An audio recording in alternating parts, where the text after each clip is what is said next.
Friends. I'm Brad. Friends. I'm Phil. I'm Graham.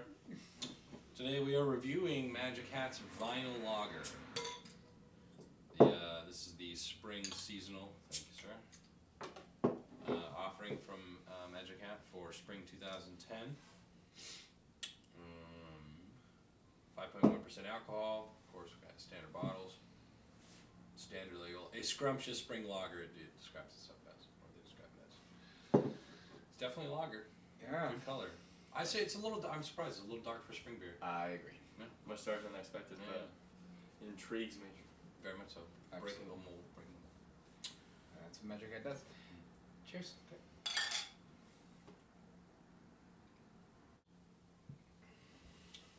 It's a bit of a shame because I find most, like Lucky Cat, Roxy Rolls, Howl that we found, this solid, and then the most popular one is number 9. Yeah. Well, I will forever and ever bemoan the fact that whenever you say Magic Hat, everyone always says number 9. Yeah. This beer is just really, it's complex, but in a very, not over the top way.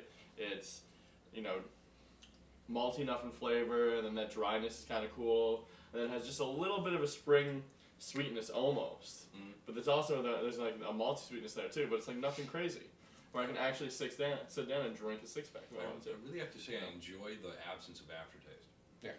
You know, It finishes unbelievably. like super clean, and I not to say that I don't love aftertaste. It was one of those things we talked about. Two times ago, that stout that we had that had that coffee thing that hit you after it rolled through and then it popped into the coffee.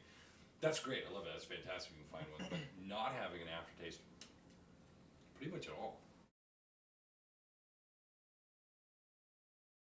I feel like this beer is like, we're not really talking as much about it, and that's not because it's not like, great beer. I just feel like the conversation, it doesn't need to be talked about as much. It's like, this is a good beer. It's not something that stands out in any extraordinary way.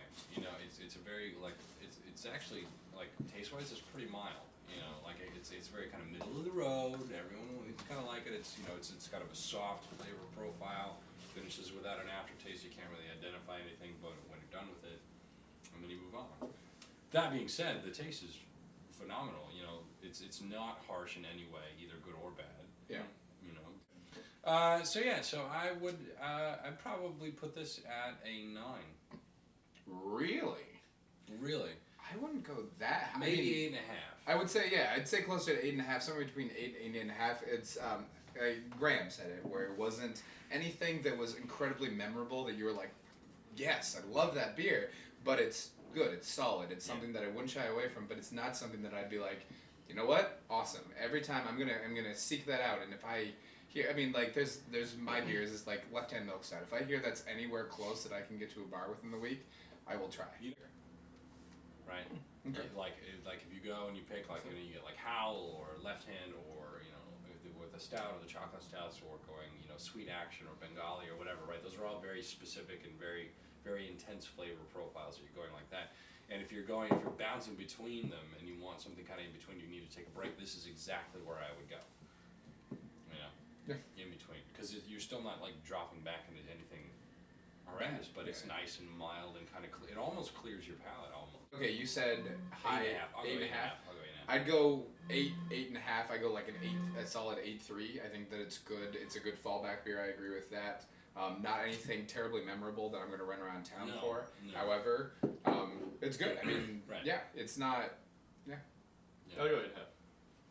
Awesome. Right about there. Drink it. Beer Friends.